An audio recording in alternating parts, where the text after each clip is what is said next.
ఓం శ్రీ సాయినాథాయ నమః. నాసిక్ నివాసియగు మూలేశాస్త్రి పూర్వాచార పరాయణుడైన బ్రహ్మణుడు. నాసిక్ నివాసి అను షట్శాస్త్ర పరంగతుడు. జ్యోతిష్య సాముద్రిక శాస్త్రంలో దిట్టతడు.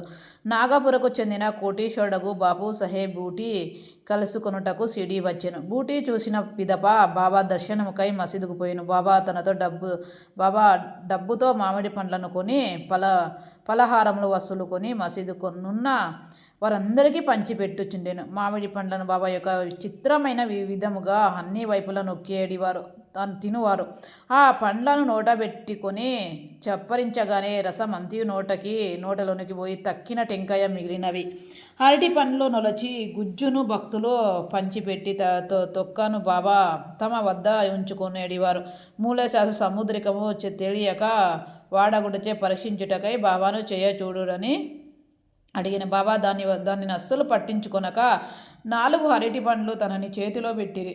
తరువాత వాడ చేరి మూలేశాస్త్రి స్నానము చేసి మడి బట్టలు కట్టుకొని అగ్నిహోత్రం మొదలుగనవి ఆచరించుటకు మొదలాడిన బాబా మామూలుగానే లెండి తోటకు బయలుదేరిన మార్గ మధ్యమున బాబా హఠాత్తుగా గేరు ఎర్ర రంగు తయారు నుంచుడు ఈనాడు కషాయ వస్త్రము ధరించెదను అని నేను. ఆ మాటలు ఎవరికీ బోధపడలేదు. కొంతసేపటి బాబా లెండి తోటి నుంచి తిరిగి వచ్చెను. మధ్యాహ్న హారతి కొరకు సర్వము సిద్ధమయ్యెను.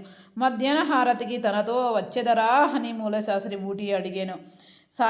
సాయంకాలం బాబా దర్శనము చేసుకున్నదనని శాస్త్రి బదులు చెప్పాను. అంతలో బాబా తన ఆసనపై కూర్చొని ఉండెను. భక్తులు వారికి నమస్కరించి హారతి ప్రారంభమైన బాబా నాసిక్ బ్రాహ్మణుని వద్ద నుంచి దక్షిణ తెమ్మని బూటీ స్వయముగా దక్షిణ తెచ్చుటకై పోయిన బాబా ఆజ్ఞ అతనికి చెప్పగానే అతడు ఐశ్వర్యపడిన తనలో తనిట్ల నేను అగ్నిహోత్రుని. బాబా గొప్ప మహాత్ముడే కావచ్చు, కానీ నేనేమైనా అసితుడునా?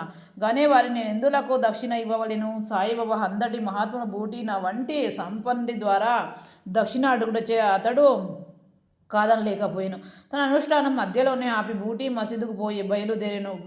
మడిలో నున్న తను మసీదులో అడిగిన మైలపడబోదని భావించి మసీదు బయటే దూరముగా నిలబడి బాబాపై పువ్వులు విసిరాను.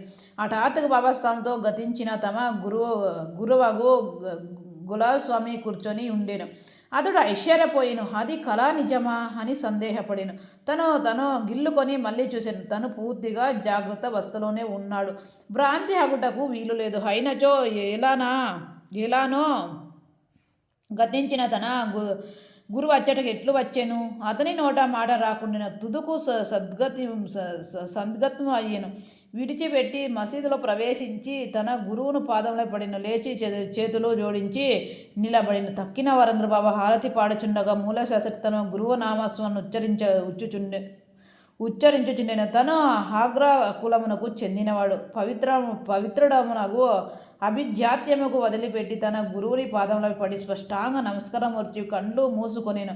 లేచి కండ్లు తెరిచి చూసేసరికి దానిని దక్షిణ అడుగుచు సాయిబాబా కనిపించాను. బాబా వారి ఆనంద రూపమును ఊహకందనిది. వారి శక్తిని చూసి మూలశాస్త్రి మైమరిచెను. మిల్కి సంతృష్టి చెందెను. అతని నేత్రం సంతోషం పుష్పములు నిండెను. మనస్ఫూర్తిగా బాబాను తిరిగి నమస్కరించి దక్షిణ ఇచ్చెను.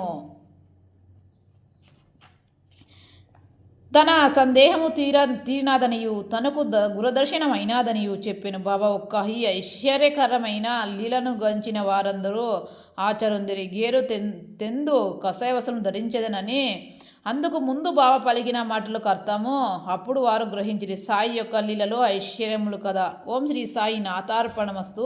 శుభమో భవతు. ధన్యవాదములు.